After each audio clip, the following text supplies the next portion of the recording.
Minasama, ladies and gentlemen, hello everyone. We're going to start this second press conference with Ireland head coach Joe Schmidt and his captain Rory Best. Please remember to raise your hand and wait for the microphone before answering the question or asking a question. First question from the floor, please. Gentleman here.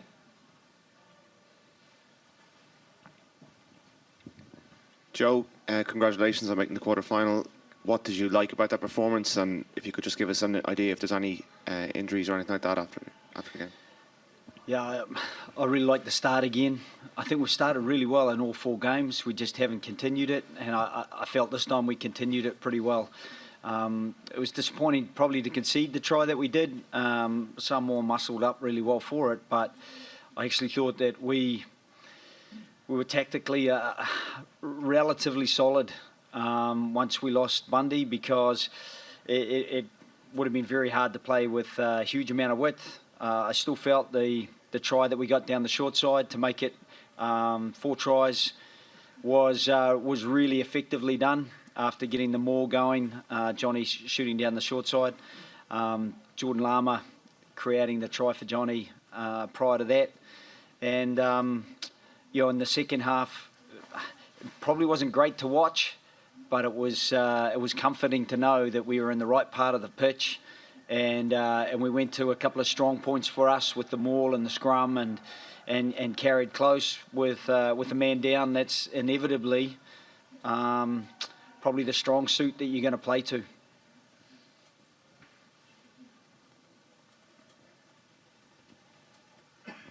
Joe, whoever you play next week will have had an easier run in physically. By the same token, you wouldn't have wanted to have missed out on that performance. The value of it is greater than a weekend off, surely. Yeah, it's one of those conundrums, really. You want to get some rhythm, and you want to probably on the back of us not having played for 9 days, it's probably important to play. Whereas I do think some of the other teams had shorter turnarounds, and therefore they're probably delighted. But I think it's enough work that we got through that will stand to us, hopefully. But at the same time, it was a lot of work. The forwards particularly really muscled up well and had to work really hard, and that's a little bit attritional. But it's something they like and they enjoy doing anyway. And they do at the time. Probably tomorrow morning they feel the effects of it. So for us, it will be really important to recover well, and it probably just squeezes up our preparation. Whereas either of the opponents that we'll have, they'll watch tomorrow evening's game, see the result, know who they're playing, but in the meantime they'll be ready to hit the ground running. Whereas we might need another day or so to recover.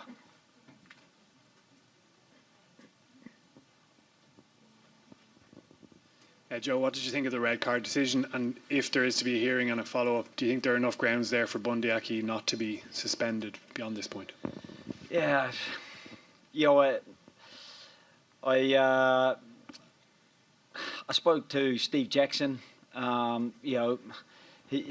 He's obviously suffered from a couple of red cards or a couple of sightings from his players, and it's a really tough situation. I think Bundy is upright. You can see both his hands behind the shoulder blades of the player who's just starting to come up, and it's all split-second stuff. So, we live in hope, and we'll see what the judiciary decide. But once it's a red card, you sense a loss of control over what happens next. No matter what you try to present, we know there's a very hard line, and I certainly feel for Bundy. He's pretty devastated that his tournament, any further participation in the tournament is now at risk.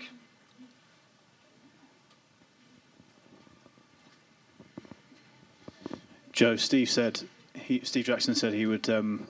They would make whatever representations necessary to help on that front, because they hope that Bundy doesn't receive any further censure than the red card. You must be pleased that he would, I suppose, say that openly and have that opinion? Yeah, look, I think Steve is he was a good player himself. He's been coaching Super Rugby. He's been coaching for some time, and I think Steve knows the game well. And we'd both be pretty disappointed if Bundy does get ruled out of the rest of the tournament on the back of that tackle. And I do genuinely say tackle, because that's what it was. Both hands are forward of his shoulders. But there is a very hard line being taken, and we'll just have to accept whatever decision is made by the judiciary.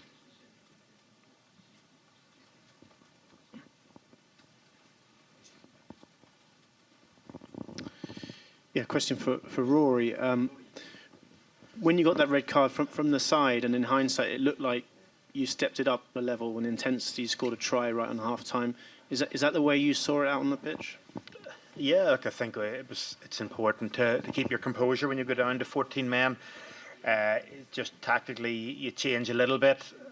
I know we got into huddle and the back row talked about maybe chasing a few less rucks in terms of going for turnovers. Obviously, your scrum half comes in and out of the line, and it helps a lot when we have a very smart scrum half. And we knew that ultimately we felt we're in a good rhythm before the red card, and it was important that we kept that. And you have to increase your intensity. We've been in a position before against South Africa many years ago where we got a red card and we went on to win the game, and you can take confidence from that.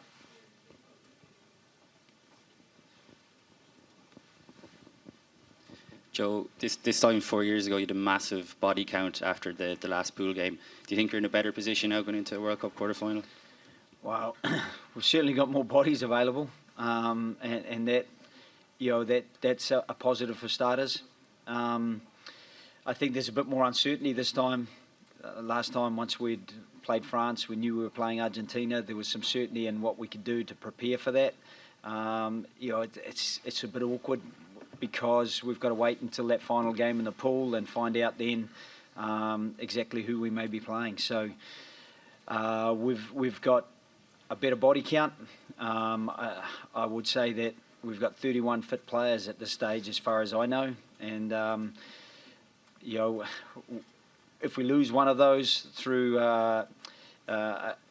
any consequence of the judiciary, then I do feel at least Robbie was back today and did very well, and we've got Chris and we've got Gary, so we've got some cover there. If we do lose Bundy, last time, losing your captain, losing probably a talismanic loose forward like Sean O'Brien, losing your director of operations in Johnny Sexton. And Pete O'Mahony, a key man in the line out, plus Jared Payne. It was a kind of concertina effect for us. This time, hopefully, we'll be through unscathed and we can give it our best shot.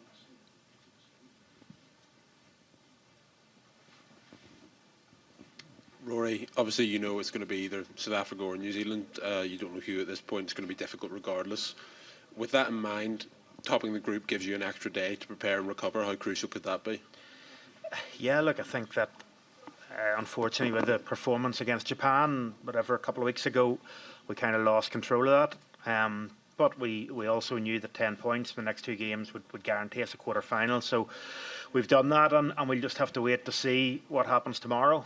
Like Joe said there, it is a bit of a wait and see. And look, an extra day is always nicer, but it's when you start to go into 6 and 5 day turnarounds that things become complicated. 7 day turnaround is something we're used to in Six Nations, by and large. So look, we're used to turning around in that sort of period, and it gives us a full run in. That's what we had this week for Samoa. That sort of normal run into a game, and I think whatever it'll be, they're two world-class teams, and we know we're going to have to be better again than we were tonight, and we're going to have to produce some of our best rugby.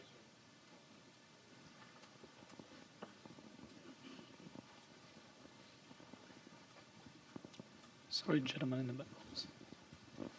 Joe, you mentioned there that a very hard line is being taken with regards to the rules that saw Bundy Aki get red carded today. By the letter of the law, it was probably a correct red card, but in terms of the hard line being taken overall, is that the correct thing in your view? Look, I think that's a really broad question, and it's probably something that that we'll look at this individual case just as the judiciary will. That we won't be making any broad sweeping statements about the line that's being taken. I know amongst coaches that there's a fair bit of anxiety about it, just because I think sometimes unless you're out there and you realise just how little time you have between a loose ball suddenly being picked up and then somebody changing height, whether they're dropping or whether they're coming up.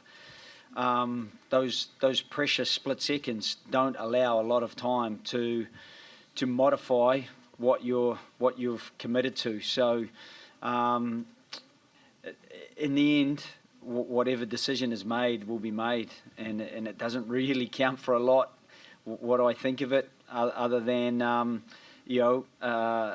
feeling for Bundy if the decision is that he misses out next week.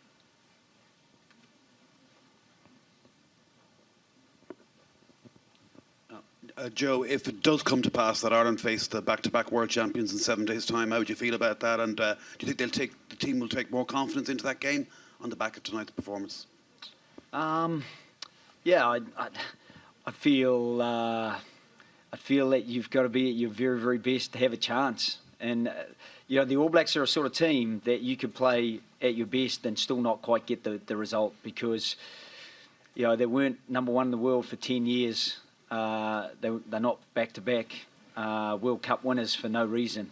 They're that because of the personnel they have, because of the culture they have, and the performances they manage to put together on a very regular basis. So for us, it would be, to a degree, a mountain to climb.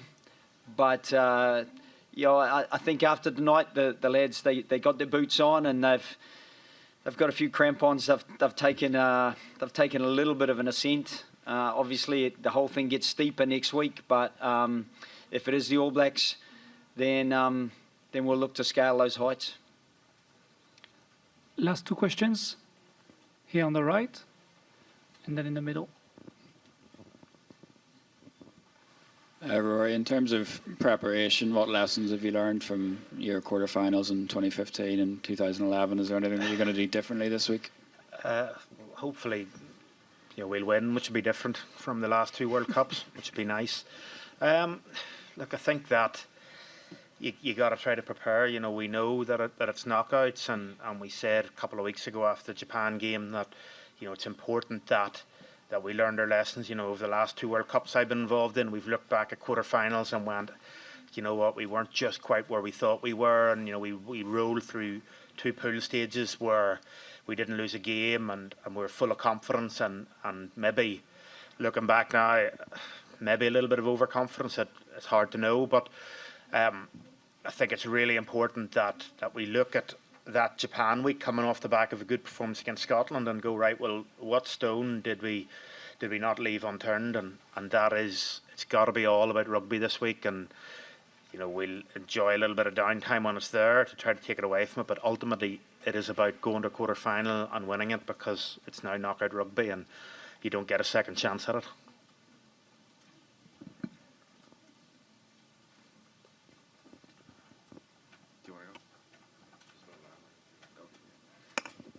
Joe, could I just ask about Jordan Larmour's performance, and has he put his hand up in terms of selection next week?